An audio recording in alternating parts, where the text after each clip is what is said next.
দর্শক আসসালামু আলাইকুম। আজকে আমি আপনাদেরকে একটা খেজুর গাছের খুব একটা সিম্পল একটা অসুখ হয় সেটা আমি দেখাবো। এই অসুখটা সাধারণত বর্ষাকালেই হয়। এটা খুব জটিল কোনো অসুখ না। এই যে দেখেন খেজুর গাছের পাতাটা হলুদ হয়ে গেছে, পাতার আগায় একটু শুকিয়ে গেছে। এটা দেশি খেজুর গাছে আপনারা লক্ষ্য করলে দেখবেন, দেশি খেজুর গাছেও এই অসুখটা হয়। এটা খুব সহজে আর কি এই অসুখটা নির্মূল করা যায়। এটা কঠিন কোনো অসুখ না, কিন্তু এই অসুখের যদি ট্রিটমেন্ট না করা হয় তাহলে খেজুর গাছ মারা যেতে পারে।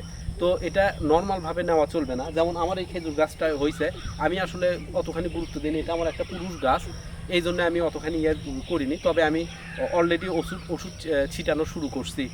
খুব তাড়াতাড়ি ভালো হয়ে যাবে। আর এই পাতাটায় এটা দেখবেন একটা নিচু পাতা, এই পাতাটা যদি আমি কেটে দিতে পারি এটা সবচাইতে ভালো হবে। এই রকম করাই উচিত। আর যদি পাতাটা যদি মাঝে হয় তাহলে ওষুধ স্প্রে করলে এই অসুখটা আর ছড়াবে না। আর আপনারা যদি, আমি ওষুধের নামও বলে দিব কোন ওষুধ ছড়ালে কি হবে। এই ওষুধটা যদি ছড়ান আপনারা, তাহলে এই মানে অসুখটা অন্য পাতায় যাবে না। তো সেই জন্য এটা মোটামুটি এই অসুখটা নির্মূল করতেই হবে। এটা হালকাভাবে দেখার কোনো সুযোগ নাই। তো যাই হোক, এই অসুখটা আপনারা নির্মূল করতে গেলে আপনাকে ছত্রাকনাশক হিসাবে স্কোরটা প্রথমে ব্যবহার করতে হবে।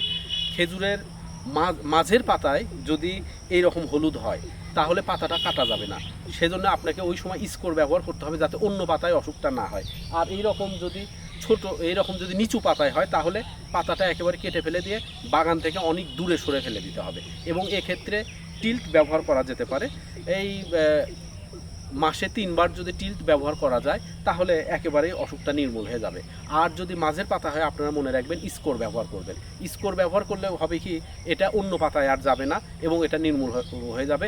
মাসে 2 বার টিল্ট ব্যবহার করলেই হবে। তো দর্শক সবাইকে অনেক ধন্যবাদ। আসসালামু আলাইকুম।